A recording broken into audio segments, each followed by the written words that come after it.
Well, it means that we defend our human rights, we fulfill our purpose. Rastafari is not a religion, it is a levity of spirituality. So it's an experiential levity.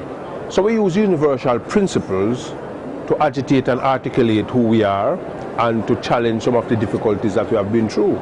Certainly I'm from Jamaica, therefore I'm an African who was hijacked and kidnapped from Africa and brought to the Caribbean as an enslaved people. Rastafari is an indigenous and authentic and holistic response to that genocide. So therefore, I and I represent the resurrection and the life that breeds new thoughts, new perspective, new hope into the temple of the family of humanity. That's what it is to be Rastafari in this time. Well, the more things change, the more they remain the same. This is often said, and there's a substantial amount of truth in that, because as the world shrinks by globalization and by travel and technology, it highlights the need, which was always there, for us to find a way to live harmoniously with each other. We are all inhabitants of the planet Earth. We are all children of life. We breathe the same breath. Blood runs in our vein. We were all born naked. We want to belong to something and to someone.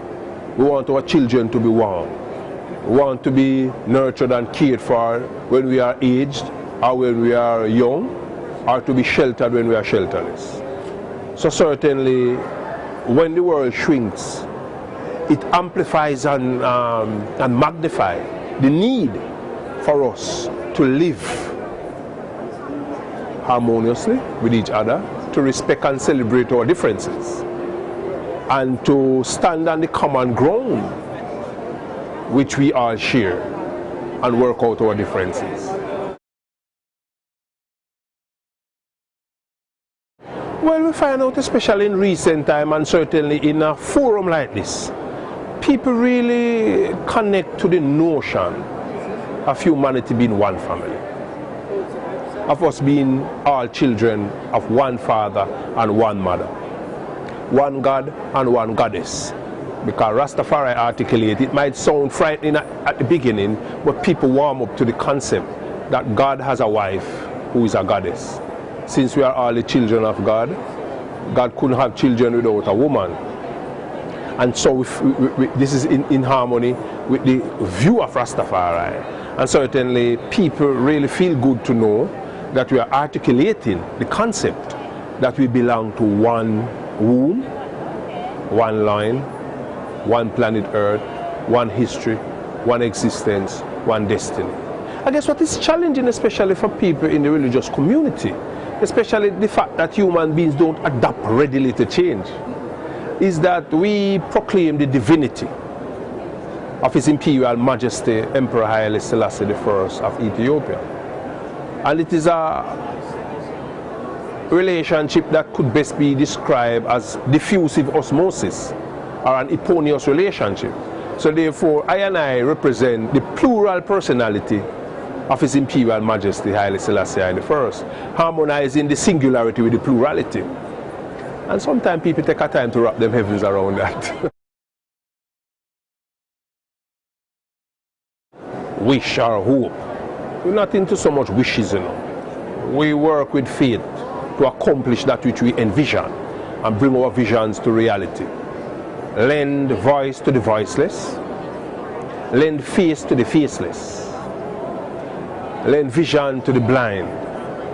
So we would want to think that, especially in this moment in time, there is the environmental crisis, there is a meeting in Copenhagen, certainly here is a meeting with people who profess religion and faith and ultimately spirituality, that certainly we can develop a consensus that can inform and inspire public opinion, so that we will accept our responsibilities as well as our liability, and so that our choices can be informed by the best of our ancient tradition, harmonized with the best of our contemporary dictates, that we can help to cultivate a better world a better humanity, a better environment in which we can all coexist harmoniously in unity and love and peace and goodwill.